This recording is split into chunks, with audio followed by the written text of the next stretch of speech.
To consider why narcissists do certain things, it can be helpful to consider that their idealized false self or the facade and how important it is to maintain the image of the false self. Narcissists have been emotionally abused, traumatized, and neglected at a very, very young age, causing their emotional development to be stunted at the age of their trauma. They manifest a false self to have appealed to their primary caretaker. And that caretaker is the one who more than likely neglected and abused the narcissist. And in their minds, they're thinking maybe mommy or daddy or whoever their caretaker was will love me now. The idealized false self must be propped up at all costs, and the narcissist can never bear the pain of ripping the scab open and exposing that primary wound of the real self who was neglected and rejected as at a very young age as a child.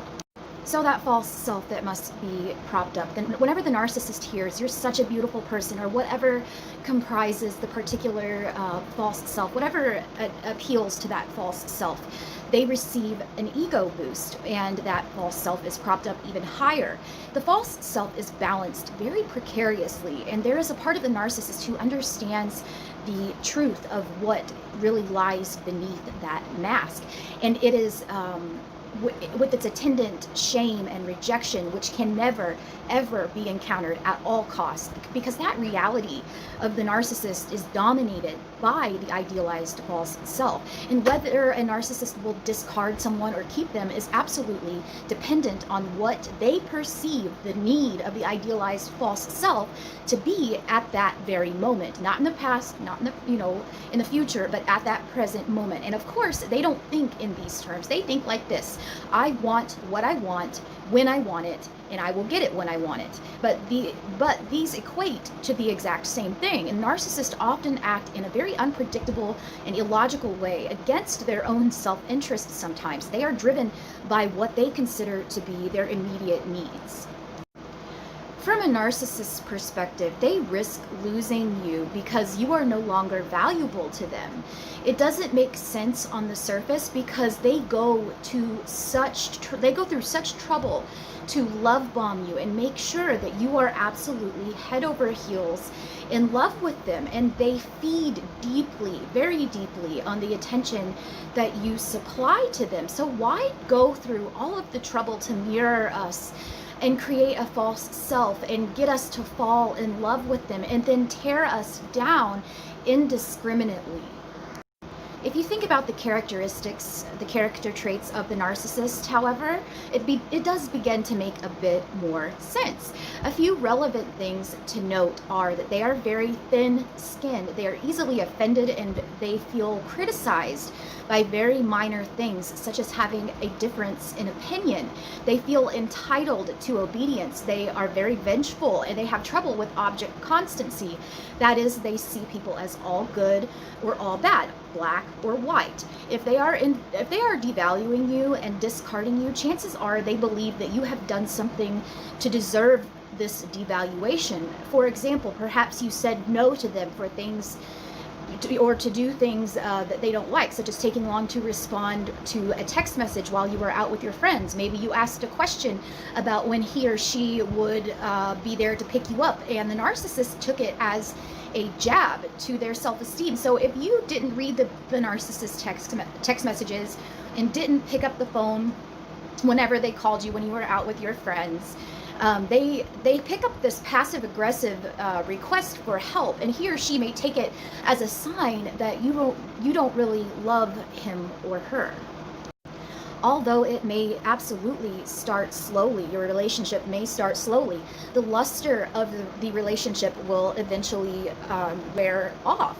And those perceived slights, in addition, because of the issues they have with object constancy, are unable to hold a constant in their minds as of the idea of who you are and you as a whole person. And when they think that you have committed these sins against them, they're seeing you, painting you as all black, and suddenly they see you as this bad person and you no longer have any value to them. They forget that they supposedly loved you and that you loved them, and all they want to do is punish you for these perceived transgressions. This appears to be a pattern no matter what you do, because they are personality disordered, and it's all about how they perceive you and your actions. It doesn't matter if those are based in reality or not. And hopefully, however, by recognizing that this is a pattern, you will see that the narcissist's lack of ability to treat you and what you have to offer with value later on in the relationship was entirely due to their very own perception and means absolutely nothing about you. Sometimes it seemed as if we were experiencing the truest and most purest form of love that ever existed across space and time. And other times it seemed as if hell literally rained upon us as they traumatized us, left us for dead. And we know that no one who loves us could possibly ever been able to inflict that kind of pain.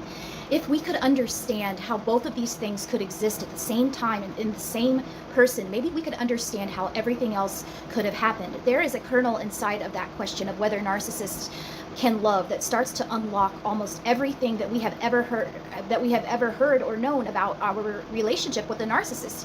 The narcissist's rejection, the narcissist, the pain that they inflicted upon us, the betrayal, the lack of closure, and then finally moving on from the narcissist, the empathy and what it means to be connected to another human being. If the universe could make sense to us and we could stop feeling like we are living in a circus funhouse when we are up, it's really down, and down is up. It's absolutely bizarro world, and how it is that we sometimes feel as if their love for us is soul-shatteringly painful and yet powerful at the same time, like electric fire. But then they deny and reject every genuine attempt at communication and vulnerability. So why do they treat us as if they can't live without us 1 minute, and then the next minute as if they are ready to move on to the next person? What is the purpose of going through all of these elaborate motions of trying to prove that they are in love with us and then carrying on with these double standards and double lives that they are living in secret that can jeopardize the bond that negates all of the energy that we have spent, that it seems that you both have spent on the relationship? And why do they act as though they are the one true love of our lives and then replicate our relationship with the next person that they discard us for? If nothing else tells you that they have a disorder than the way that they treat us. They're comparing it to how real love really is. Normal people do not shut their love off like a light switch. They don't exploit the bonds that they have with others to ensure that their needs are met. And it feels almost like elementary school to define love. But if we don't define what we mean, then we really cannot talk about whether the narcissists were actually loving us or not. If love is something you feel, or is it something that you do? Ideally, there should be some evidence of both of those things, because we do certain things for people whom we feel certain special emotions, and focusing on feelings versus actions will provide a different emphasis. However, how love feels, it emphasizes the two people as individuals, separate and distinct from one another, and happening internally for both people. What they do because of love emphasizes the connection between two people and should demonstrate something external that will be shared between these two people, even when the feelings ebb and flow.